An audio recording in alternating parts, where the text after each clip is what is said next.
Hi YouTube, welcome back to my garage for part 5 of, well, it's May now, so winter works is just bollocks, that's out of the question. This is now just 2023 stuff and things. I would say a project, because I think originally I was, at the start of this season, I was planning on changing a radiator and fixing an oil leak. Now, to be fair, there was quite a lot of stuff to remove to do that. However, as the title of this channel, OCD, suggests, I don't actually have OCD, and I'm not in any way making light of people who do. It's just a figure of speech that suits my mechanical approach. I just can't stop myself from making what is, well, even a small project. This was a kind of a medium project, but I can't stop myself from making even a small project huge. So you can imagine how big I can make a medium project. So in that line of thought, let's go over to the car and just see how this radiator swap and top engine works has developed. Yep. Everything's out. I mean, as I kept taking stuff off that I needed to take off, it kind of then seemed sensible to clear the wings, inner wings, which desperately need a repaint. Rust and scabby bits on both sides. And then once they were clear, it kind of made sense to tackle the lower chassis rails and anti-roll bar mounts, which again have started to corrode. So that meant dropping the front subframe off. That's down there, by the way, looking all shiny and resplendent. We'll have a look at that later. And then with the front subframe out and all that clear, it kind of made no sense to not just commit and do a full engine bay repaint. So that meant removing a lot of crap from the back bulkhead.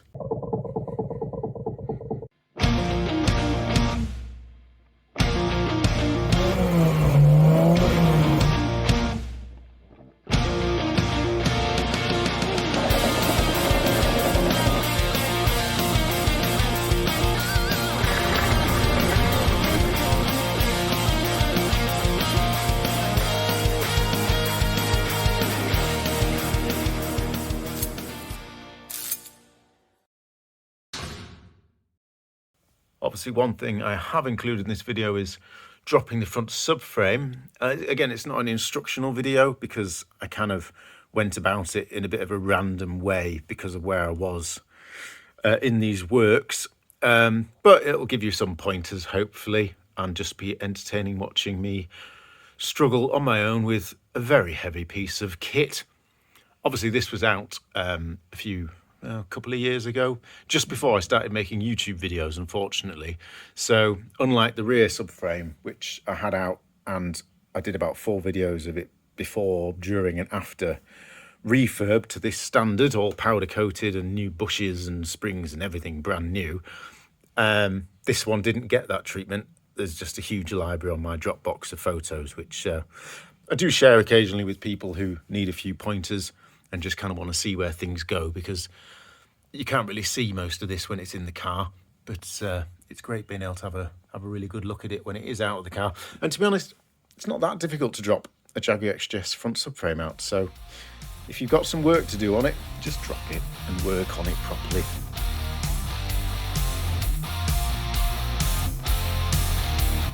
So here we are in my garage loft. Welcome to my handy tips for taking one's car apart. Handy tip number 1 is allocate a space.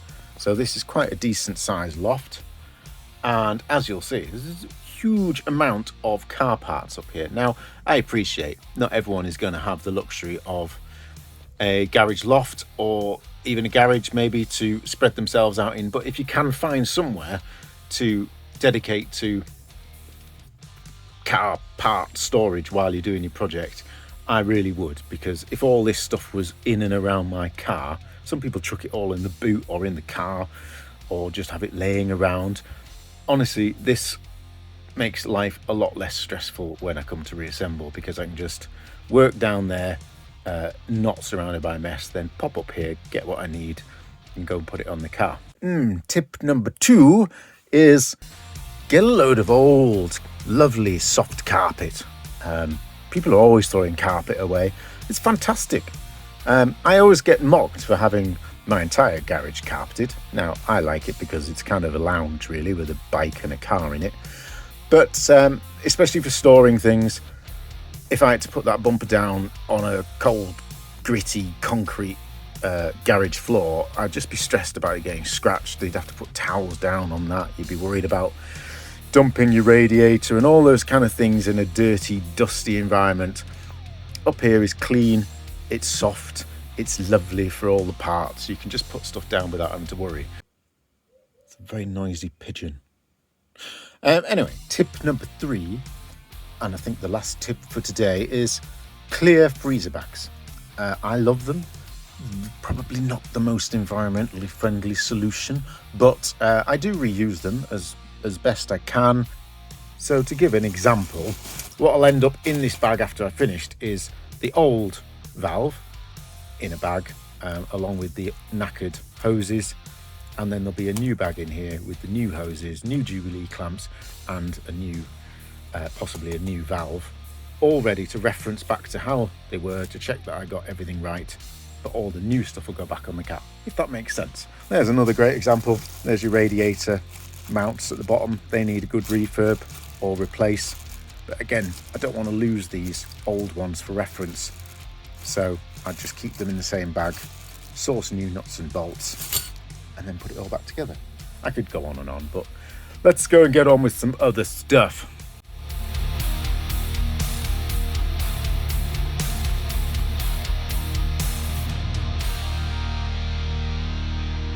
So to make life somewhat easier for us to align everything, Jaguar has put some marks. We're looking for this little notch here in the distributor lower casing, is that what it's called? We want that to line up with this arrow on the lower rotor arm bit. And also I want the notch that is here on the, can you just see it there? I'll just zoom in. That's your top dead center mark, which needs to be down under there. There's a little plate which I think on earlier cars has an angle type thing, so you can set the degrees of engine timing. These later cars don't have that. They just have a plate which I assume used to have a mark that you'd line that up with perfectly, which I can't find anymore. It's rusted away. Let's stop talking about it and just go down here and I'll show you. Yeah, all I've got is this kind of plate thing, and I assume, but I don't know, that there used to maybe be a little actual line there bang on in the center of that kind of top bit, or maybe that's top dead center. Don't really know. I did a bit of an experiment before, lined everything up upstairs, and it wanted to sit there in the middle. So that's what I'm going with. Like I said, it doesn't really matter. I'm not disconnecting timing chains or anything. I just want to make life easy for myself to feel like everything's back where it was, distributor-wise, when I took it apart. So, back upstairs. Yeah, going to rotate the engine until we get to that mark there, and until that swings round and is lined up there. The other thing I have done, again, is you'll notice these 3, you can only see 2 there, there's another one there, 3 fixing Allen key bolts. Obviously they've got movement on so that you can manually adjust the timing, I guess. I want those to go back where they were, so you probably can't see, but I've marked around those with permanent marker, so when they get lifted out there's a witness there where they were. Plus I've taken photos. You could put a notch in the metal if you wanted to. I don't particularly like doing that. Feels a bit violent. Some people use Tipex. I use permanent marker. Seems to work for me until I wash it off, and then I've got my photo as a backup, right? So yeah, This is, what size is it? Just for your helpfulness. I don't know. Come on, what are you? 7/8. Get yourself a 7/8 on there. Obviously, you need to go in the car and put the gearbox into neutral, and then you can rotate the engine the correct way, which is clockwise if you're facing the engine.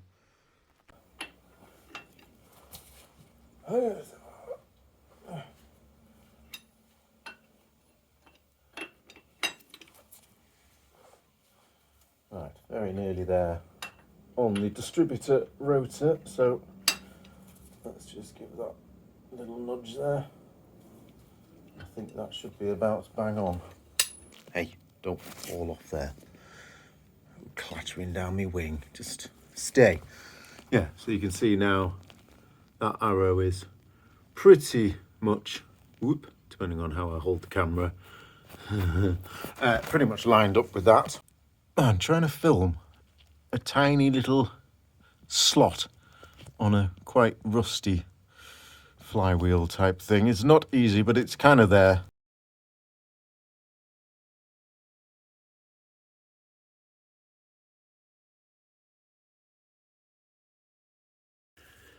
Right, with that lined up, I'm going to take the actual rotor arm off. Your bolts will be slightly tighter than this. I've already had this apart because I wanted to check that what I was doing was reversible, because I've never taken a distributor out before and it scared me a bit, but it's all good. So yeah, two tiny little bolts, and then this wiggles off. And obviously we can't put that back on the wrong way because it's got to line up with that. And I suppose you could be a retard and do that, but we're not going to do that. And then, again, these will be tighter on yours, but I've already pre-loosened these and put them back on. So these three need to come out. Let's get this last one out of here. Right, just put those there for now. So once I lift this out, because it's on like a worm gear down there on the jack shaft that makes the thing do the spinny thing. When I lift it out, it wants to rotate. So it's just worth noting when you come to put it back together, you need to sort of slot it in ahead of itself so that it picks up at the right place and will sit back there. Because obviously if you just say slot it in like that, see, now I'm out. But that's easily rectifiable by just finding the right, well, I'm not going to do it with one hand, but you can find the right position and then slot it in.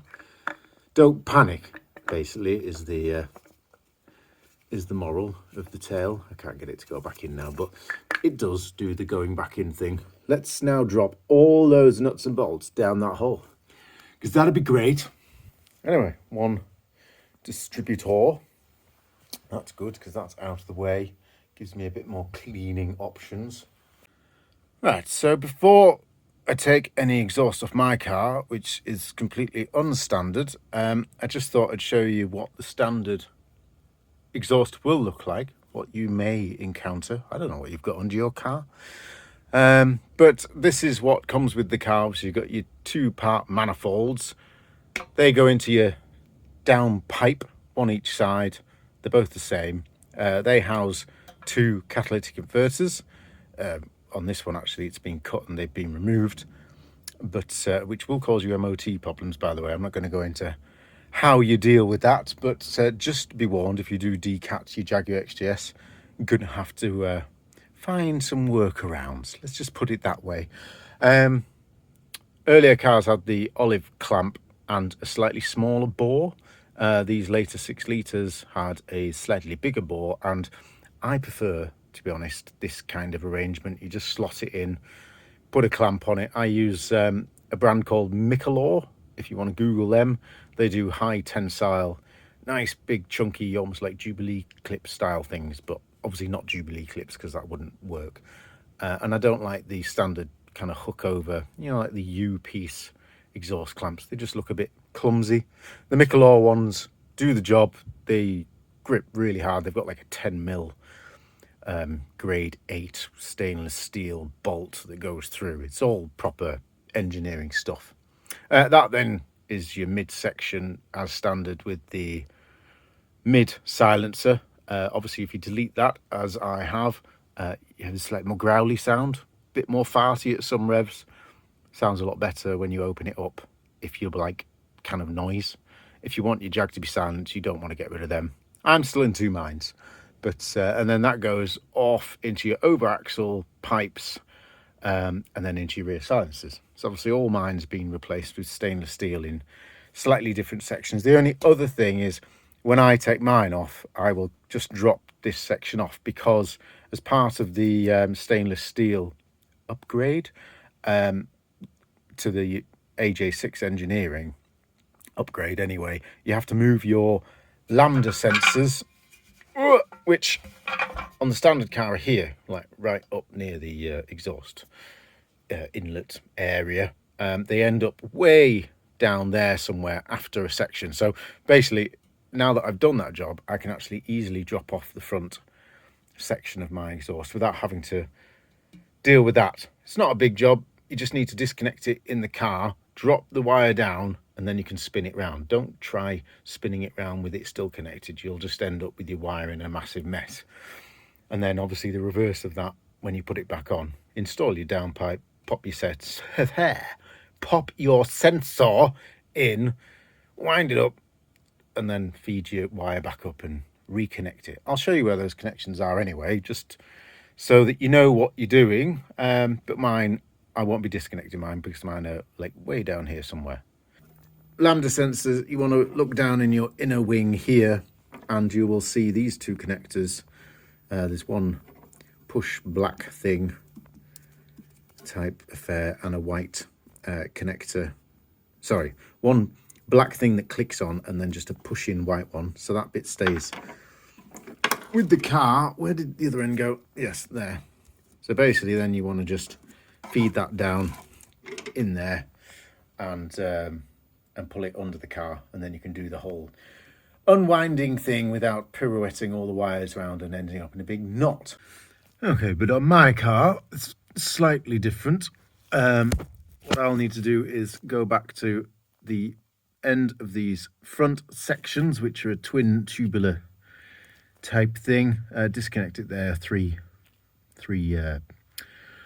connecting things at the olive clamp type arrangement. So then this whole section here will be loose at the back, and I then need to go up to the same bolts as you will onto the manifold, which is hidden up there.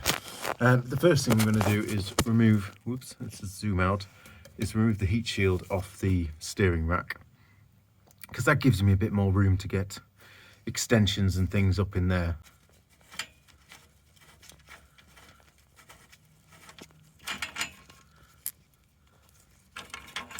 Oops, that was looser than I thought.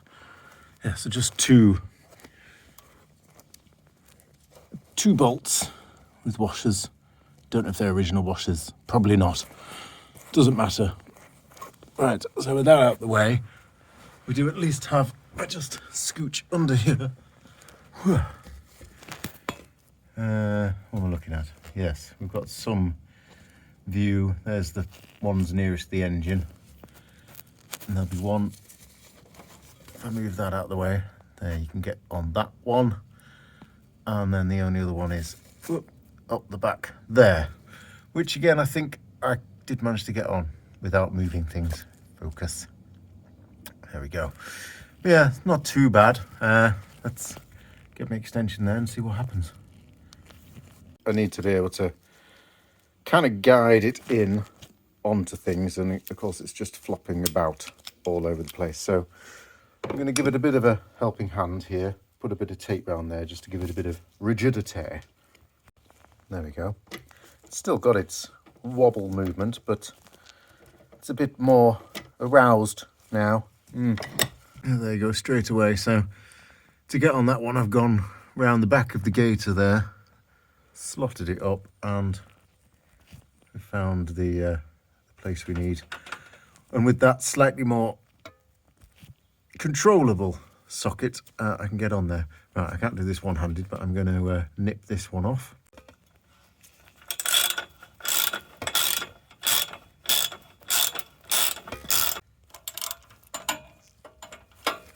I think that's that one out. Just, yep, there it goes. There's one down. I say 3 more to go, but I want to do the other side as well, so still quite a long way to go. Anyway, that's that one. So let's grab that one on the back. Bearing in mind when I put it back together, I've got to wiggle that annoying heat shield onto it. Jesus, that's a pain in the ass. I remember that from last time. Anyway, let's maybe try that one as well. I like to do the hard one first. I got that one from here as well. And just to note, that's where the other end of that heat shield hooks over. So it's onto the that one of that one and that one of that one. Does that help? Yes, probably not. Right, that's those 4 off down there, which means this heat shield, I went a bit overboard with NASA tape a while ago. Just thought it looked nice. Completely pointless. Anyway, that can that can go there for now. So the downpipes are actually disconnected there at the moment. So I just need to go and disconnect them at the centre point, which is fairly basic. Oh, you can't see anything because it's dark, but you know what I mean. It's just 3 nuts and bolts to undo, wiggle that loose, and then I should be able to drop that section out.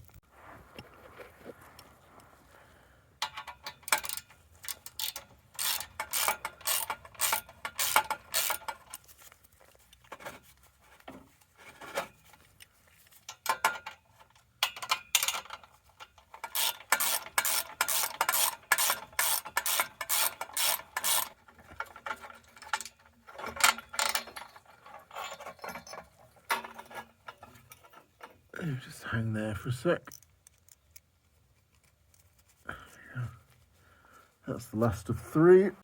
So as you can see, that's now loose there. It's basically just hanging on up here. I need 2 hands and I just need to wiggle it out of the gap between the steering rack and the body of the car. And there it is, out. Just make sure you've brought your sealing rings intact. So now with that removed, it's just a fun game of find the, nut. Obviously these 6 on the top are quite easy. You've then got that one I can get on easily. That one not so easily. And there's one up in under there. Some of them can be seen, some of them can't, but you can get on them all, especially with all this stuff removed. So I'm just going to crack on and undo all them, and then that's the 2 A-bank manifolds off, ready to be repainted again. I'm just working my way along from underneath. I don't know if you can see. Oh, I can't see where I'm pointing the camera, but yes, there we go. So I've got the front ones off. I'm just working on these back ones, but this heat shield here is just getting in my way a bit, so that's just 3 self-tappets. One at the back there as well, so I'm just going to nip this off. So with that out of the way, I can see, obviously I've taken the front one off. I've got that middle one there that you can see, and then the other one is there, up behind the starter motor. I can't remember if I reached around last time from up top, but I know they come off anyway, so I'm going to do that. It's also a good chance to check your starter motor while you've got all this off.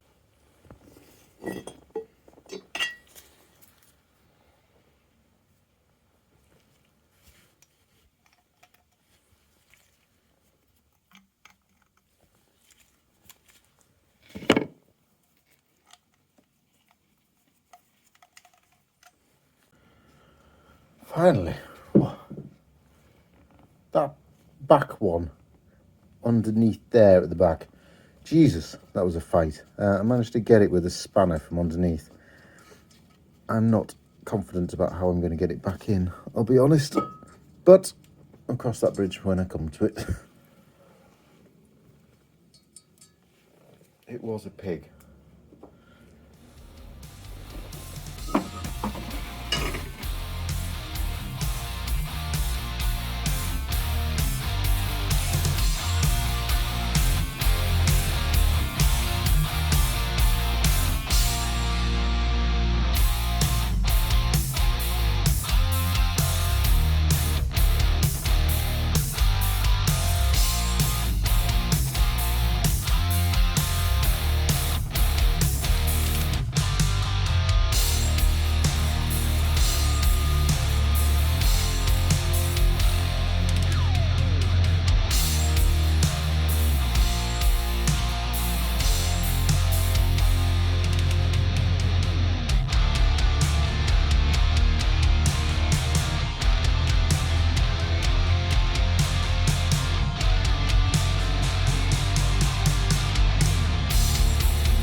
And that's that.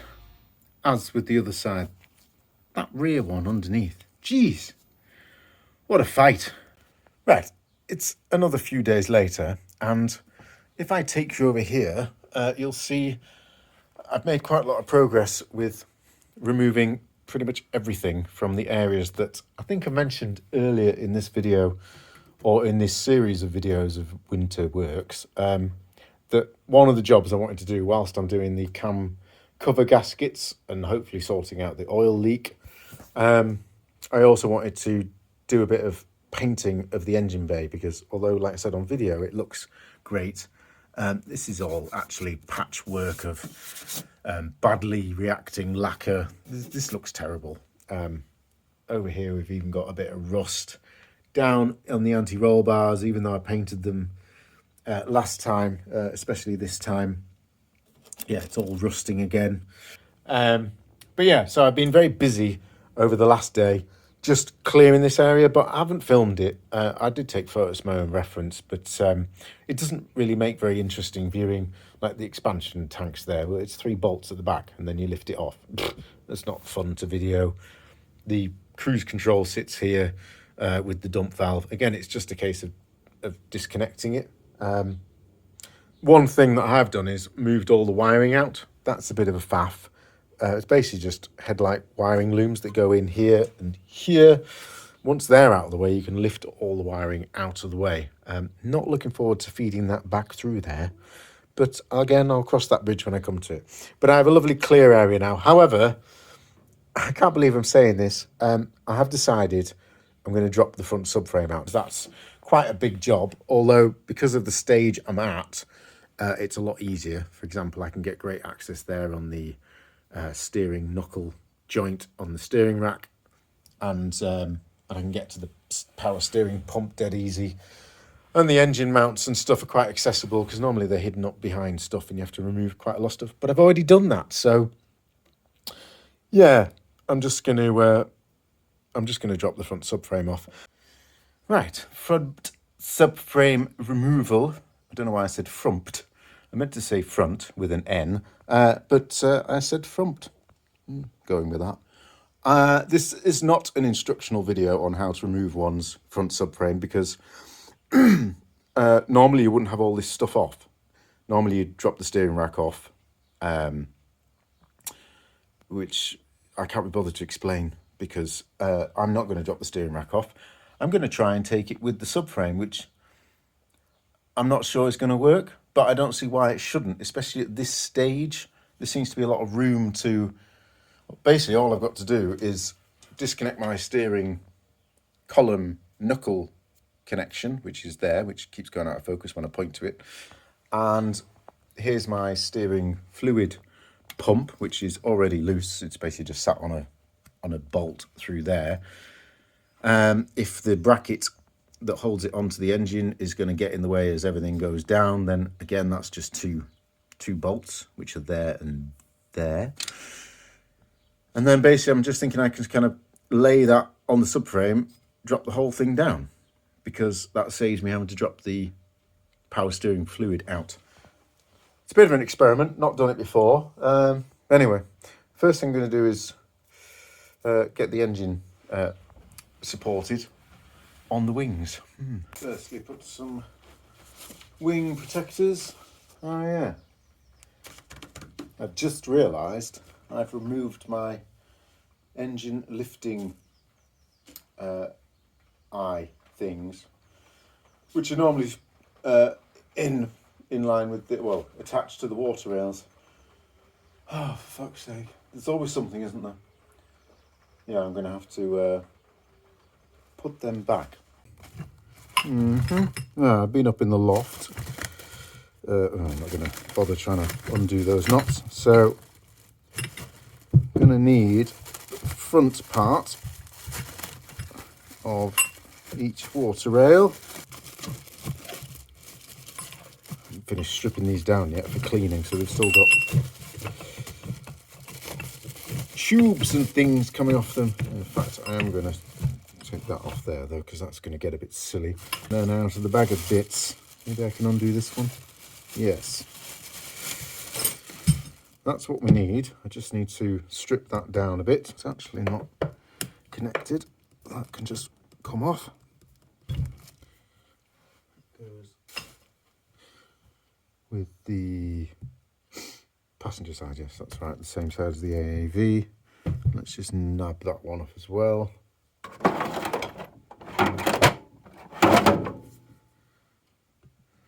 That's a very cheap Jubilee clip. I think I'll be replacing that one.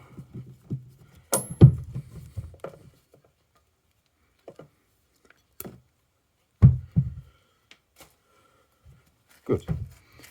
Right, the rest of that can stay on there for now. Right, let's go put these back on the car quickly. Some sort of sensible angle. Maybe just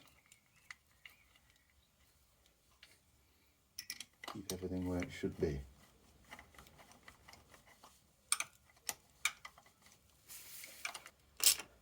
I'm just going to nip them up, not massively tight.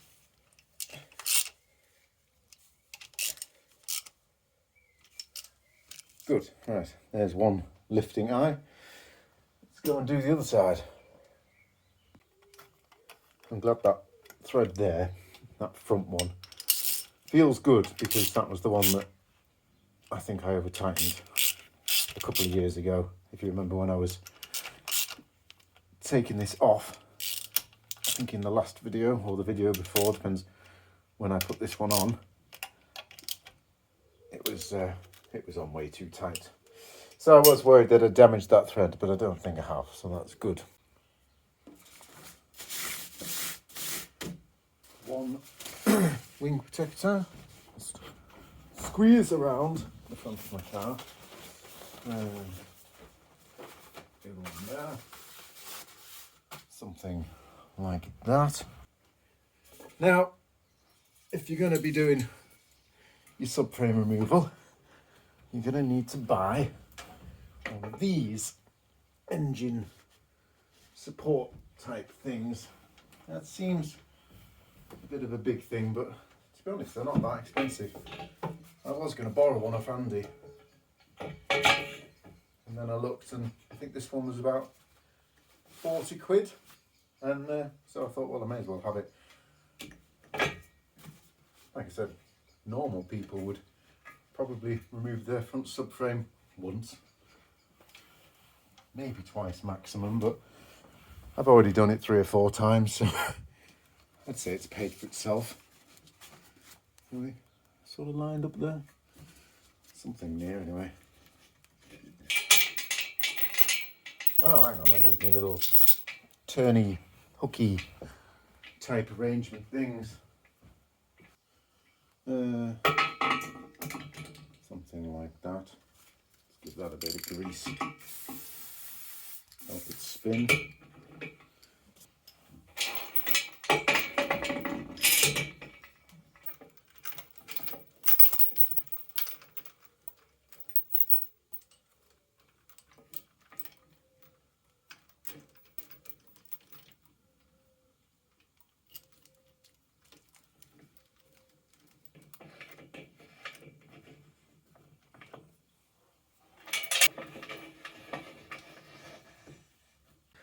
Yeah, I didn't bother filming what I've just done, but what I've just done is just moved the axle stands from underneath the suspension.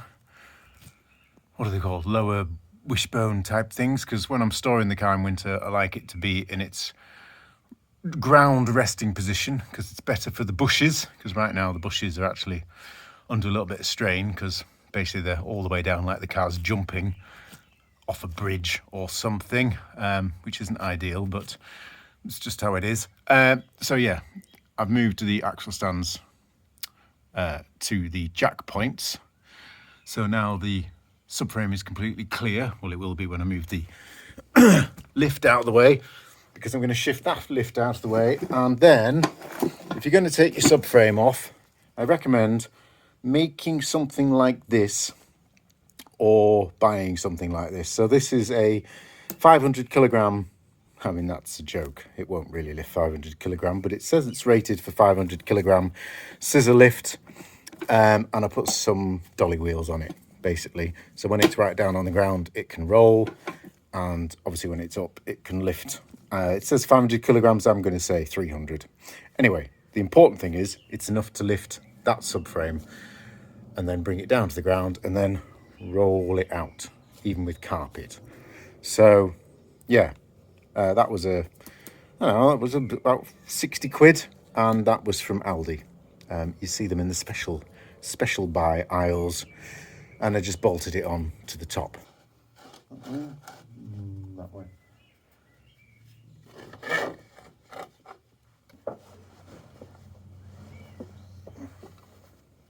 Try and get it as even as possible.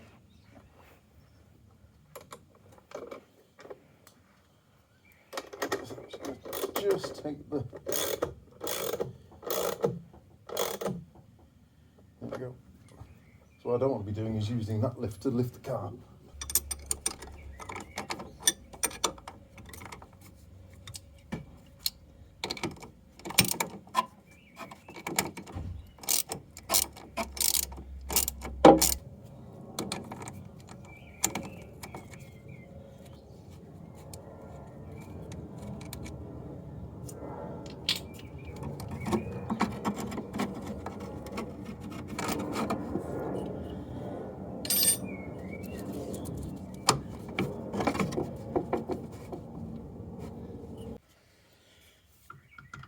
Obviously my power steering pump is already loose. That's not even the official bolt.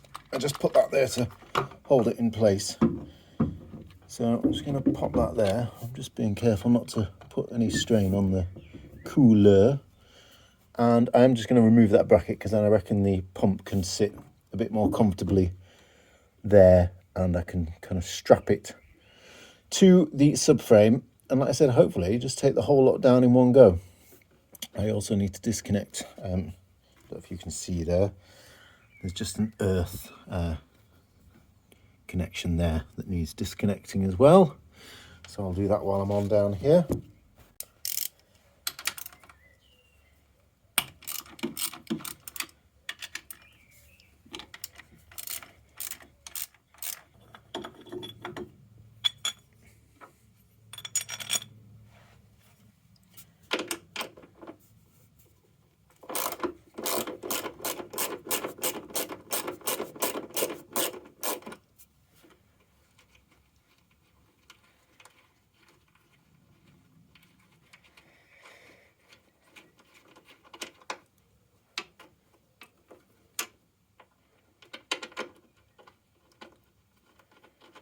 Pop that back in there for now. No point in having just a bag for that. Right, that's the earth disconnected and the power steering pump. Let's try and figure out some way of supporting that kind of there. Might take I was planning on taking these oil feed pipes off anyway to clean them up. So I think I will do that anyway, because I think they're probably the only thing that's going to get in the way of this pump going down when I'm dropping it down. I mean, I think it'll be all right like that, but obviously without the anti-roll bar there to support it, I can't have it just there. It'll have to be kind of there, and I think it's... Well, I'm just going to take them off anyway.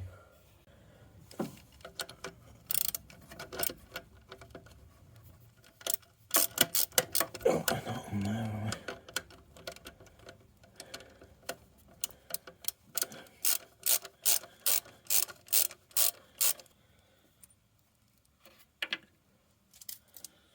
Bolt there. I need to disconnect at the end there.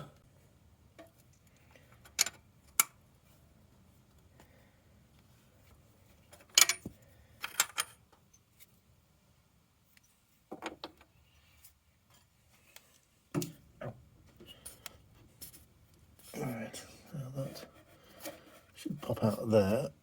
That's loose there, but there's another connection down at the front.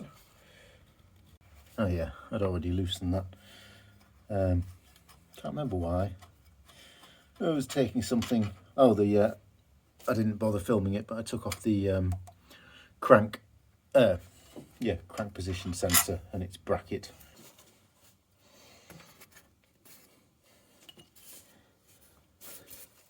Oh, that's the other one. I've just undone the front of the one that I haven't undone yet. I need to go back down the front. That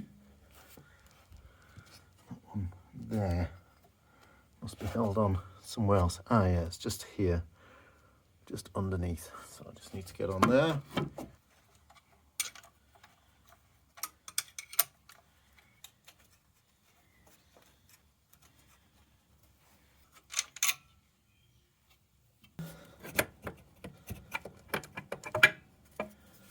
Yes, it will.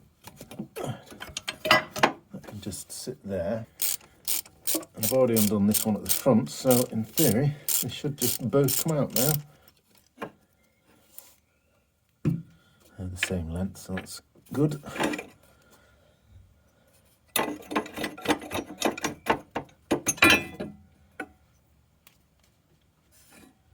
Let's just take them out the front way, I think.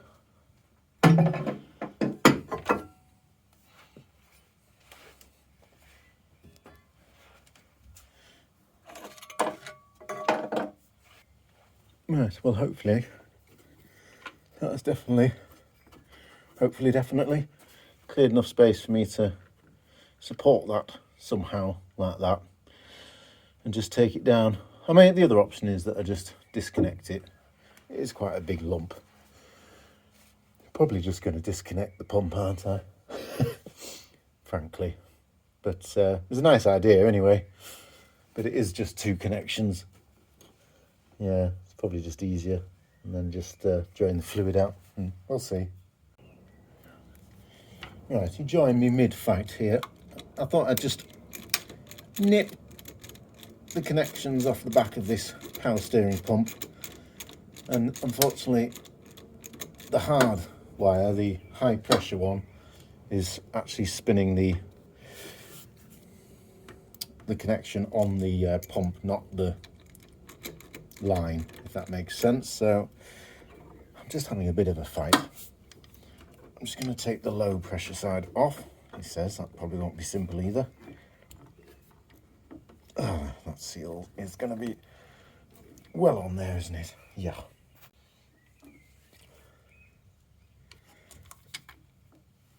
There we go. Some movement there now.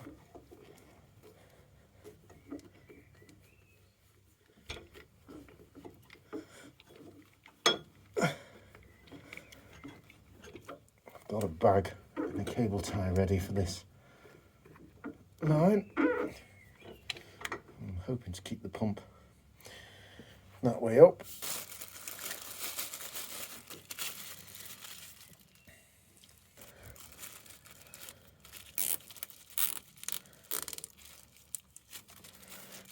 That's our low pressure side.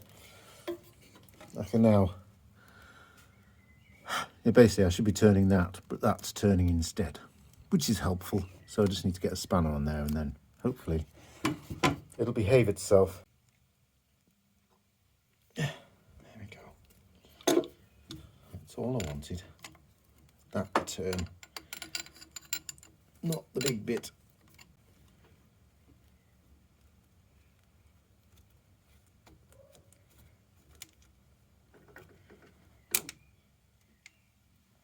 Steady on. Let's not make any more mess than we need to.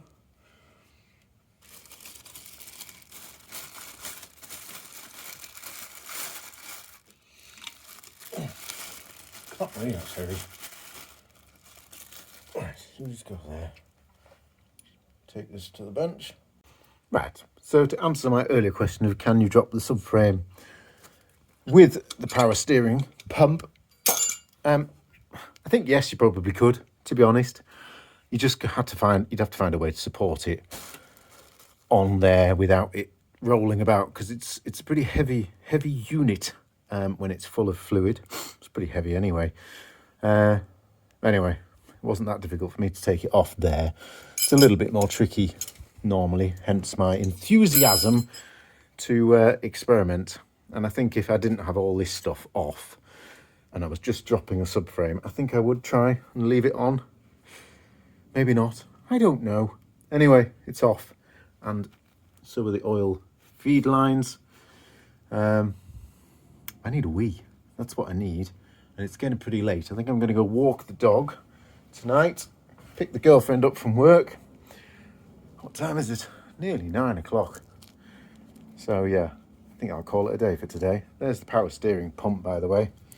So I've drained the fluid out of it. But yeah, it's a pretty big piece of kit. Yours will be black, by the way. I refurbished and rebuilt mine in an earlier video. If you want to see what's going on inside there, check out that video. Anyway, see you another day. Right, it's a few days later and I'm back in the garage. I'd like to get this subframe off today if I can. Although it's a bank holiday weekend now, so I've got 2 days. Because it's Sunday, by the way. 3-day weekend. You know what I mean.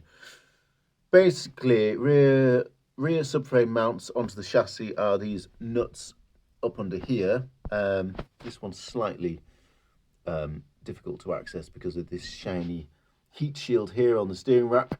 I could remove it, but it's a bit of a pain. It's not like the other side, which is just 2 bolts. It's a bit more complicated. So if I can get in there and get that nut off.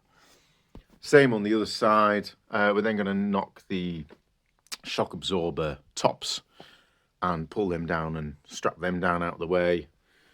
Oh, I've got the anti-roll bar to do. I forgot about that. Just disconnect that from the subframe. Leave that on the car for now.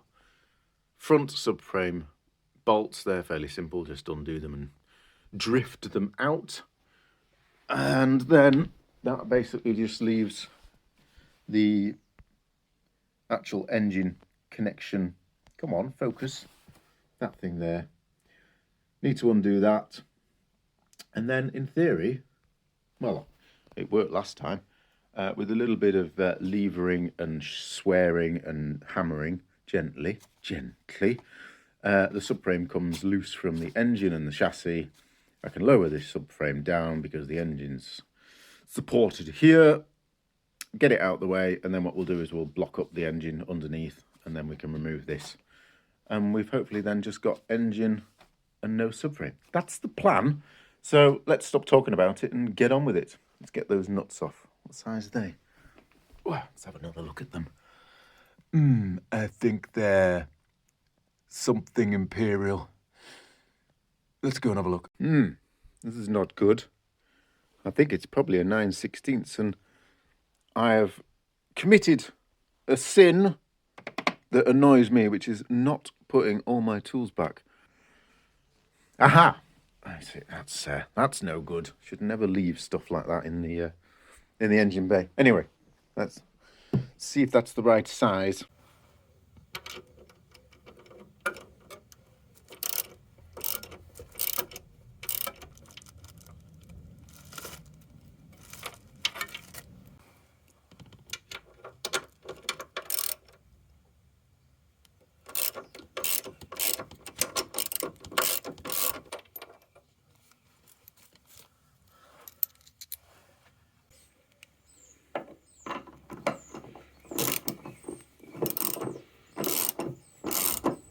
Just get my hand in the wheel arch and just, oh, there we go, that's loosened it off anyway. It was pretty much loose. Yeah, I was just holding the top of the shock absorber just to stop it doing its rotating thing. I'll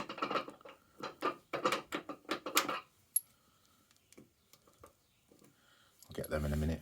So you've got a big thick washer and a nut on the top, rubber, and then a cup. Like I said, I'll grab that in a minute. Because basically I'm just going to grab the top of the shock absorber now and pull that down. I'll just get that stuck on the car. So there, we can get that now. There you go, you've got your bushing and your, is it called a cup washer? I think it is.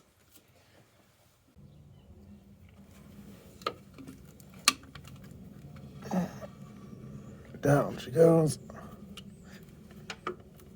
I want those bits off first. So we've got your other cup washer, your bushing, and then another one of those lovely chunky washers. Come on now. There we go. Something like that. What am I doing? Going around there, yeah. I've already done this on the other side to test that the cable tie will reach. No, no, no, come on. It's one of those times where you kind of need 3 hands and not have slippy. Why? Why won't you do the... There you go. Do the clicky clicky. Oh, I've got such sticky hands. Anyway, that'll do. That's all I wanted, just to stop it rising up. I've done the other side. Shock absorber the same, so let's get these anti-roll bar linked. Fucking hell. Disconnected. Don't really need that extension on there, do I? It's not really assisting me at all.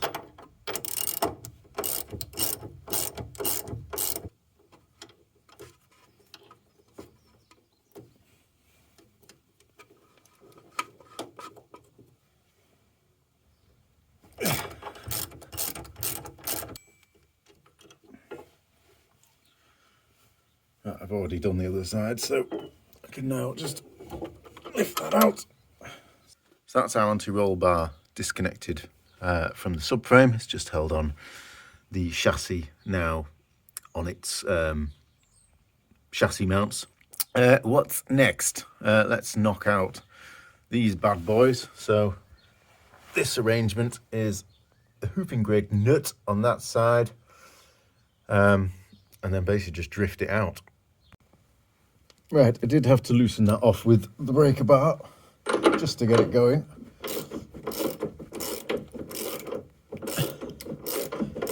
Now it's cracked off. It's just a simple case of winding it off.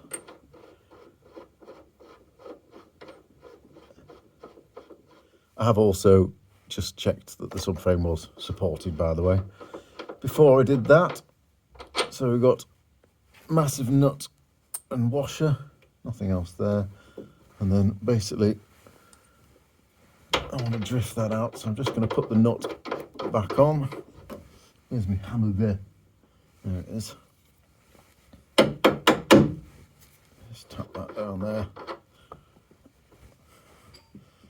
I shouldn't really use this extension, but I don't think I've got a drift, to be honest. It's one of those tools I need to buy. I'm trying not to block the camera view here. That's why I'm working a bit awkwardly. Just be aware there's also a spacer in here, which I've just remembered is an arse to get back in. Oh yeah, that also. Never sure what these are for. I think it was for tying down during transport, and they just kind of got left on the car. I'm not entirely sure. That's that. So yeah, I don't think that space... Oh, it will drop out now. Okay.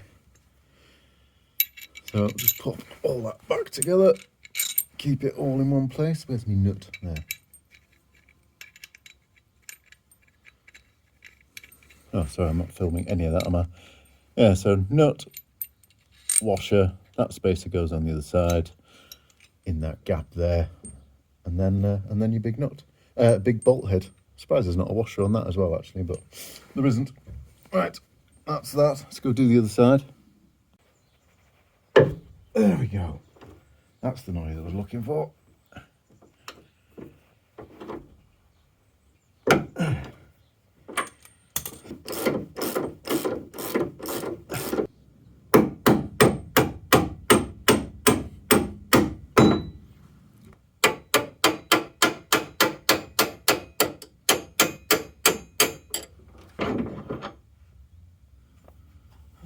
Oh yeah, I just got a screwdriver there and just levered that over slightly and the other spacer popped out. So you'll see now the, if I can rock it, the subframe is now loose because it's not attached at the front or the rear. It's basically just attached to the engine, which of course, oh, by the way, I forgot to show on the video, but I did just check these were taut before I did any of that. So basically the engine's here, subframe's now just attached to the engine, and obviously being held up from underneath with the stand. So we just need to undo the left and right engine mounts, which are just a single nut, and then we should be able to start swearing and cursing and trapping fingers and levering, and the whole lot should slowly descend. Right, what size is that? Is that 9/16 again? Let's have a look. There it is, 9/16. That's fine. A nut. Is that a grit washer?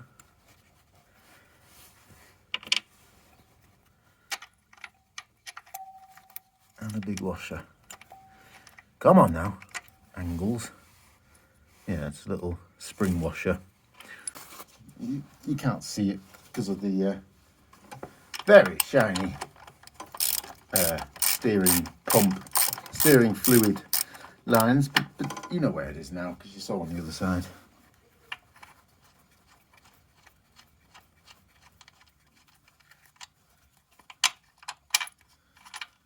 Come on.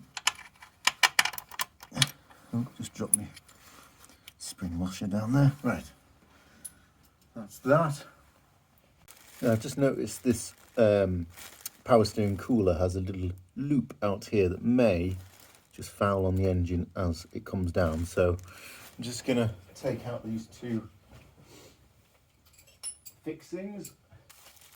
Should really use a spanner for this because otherwise it damages the cooler there. But either me or the previous owner has already done it with a socket before and nicely created a little indent in the cooler, so frankly it's not going to make any difference now which way I do it.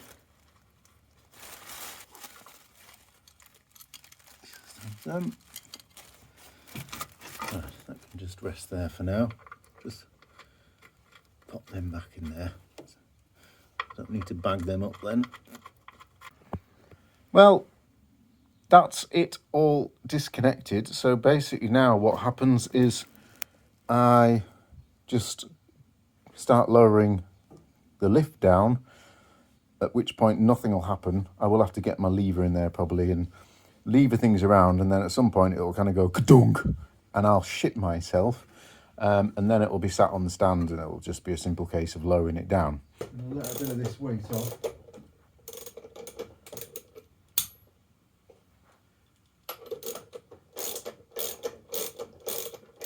Go a bit at a time. So it's coming down at the driver's side at the moment. Might need to go and give it a bit of gentle persuasion on the other side.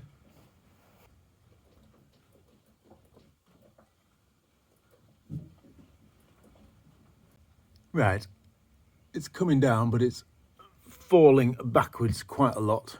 So obviously need the ramp a bit further back. Some time later. Yeah, I remember this from last time. Unless you get the lift absolutely perfectly balanced, which I never have managed to do. It likes to tilt forwards and backwards and also left and right. Forwards and backwards, not so much of a problem because despite it being a beast and weighing more than the moon, you can just kind of hold it with one arm as you lower it down and pivot it. And once it's down on the floor, I'll pull it forward and balance it on the lift. The left to right is more of an issue because as it comes down on one side and then gets stuck on one of the fixings on to the side. So I just remembered last time I got my trolley jack under, this side was coming down and that side was getting stuck. So I just popped that under the ball joint under there, lowered it down, and that way it kept it level. And then I managed to, with a bit of wiggling, didn't actually need the levers this time, it just went and popped off. I have missed one connection. So I undid the earth from the body, but I didn't realise there's another earth down there. That one there goes across the back and up onto the engine. So I'm just going to nip off that nut there, and then I think we're ready just to drop the thing right the way down.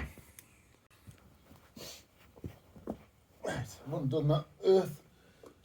So, like I said, with very minimal effort, you can pivot front to back.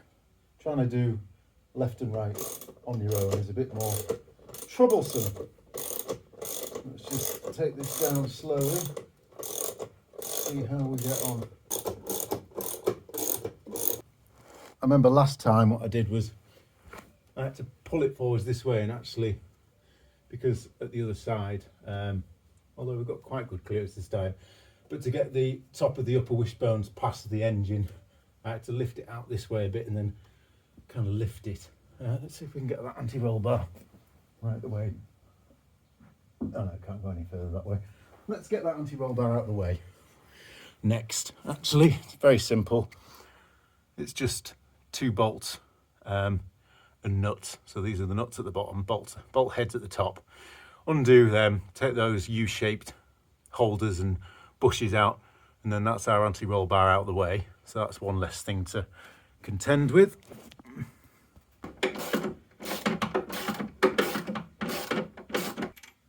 Yeah, nut and a washer.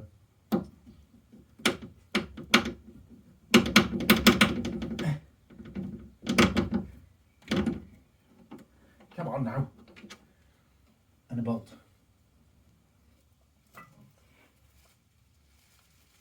Just sit there for a sec. Ow. Bastard front shock absorbers on the bumper. Catch my leg every time. It's very, very annoying. Right, there's the anti-roll bar. How much of that can you see? Nothing. These, by the way, are just D bushes. That's a little mounting thing and a bush. Just like that, yes. Just remembered, a little bit too late for myself, but it's worth making a note when you take these off. See there, the marked X. That's so that you know which way round to put them, because it matters with the bolt pattern. It'll say in the big green book of bollocks which way round, so I'm not too fussed. I can look it up because I remember having to do that last time, but just to save yourself that inconvenience, yeah, when you take it off, before you remove them, just make a note of where that X is. Ow.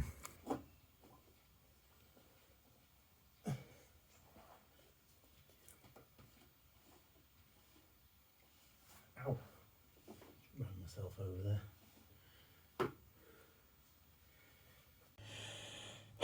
Well, I'm exhausted, but it's out. Right, I'm going to call it a day for that now. I'm going to give this a good check over while I've got it out. Right, subframe's over there, and because the brakes are disconnected, I'm just going to make a couple of blanks to stick in the holes. So I thought I'd just show you very quickly how I do that. I'm not going to bother talking about it. I'm just going to do a quick montage.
I just nipped that up with a couple of spanners.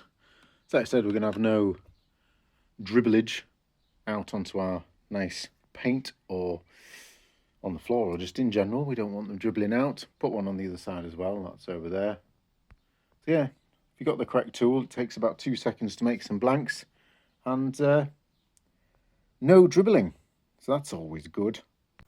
Okay, I've just finished editing what I've done, well, what I've recorded so far, and that's minus quite a lot of the random bits and pieces, like I said, off the sides and stuff. And we're already at an hour, aren't we? So I think that's quite enough for one day. If people really want to see how to remove these bits off the back bulkhead and stuff, just pop it down in the comments down there, and I'll add them to a future video, because I have got random unedited nonsense for my own records, but it just doesn't really make sense to put it in a video. But if you want to see it for some reason, just let me know and I'll stick it in. I think I'm just going to finish this video with some cinematic slow-mo of the shiny subframe for your viewing pleasure, and probably play that music again, because you may have noticed I've got some new editing software. Did you notice? I've gone a bit mad with titles and stuff. I know, I'm just enjoying myself. And also I've only got one piece of music of my own that I own at the moment. I don't use any of the built-in music because YouTube is a knob about that, even though I'm allowed to use it because I've paid for the damn software. It'll block my video, so just going to use my own.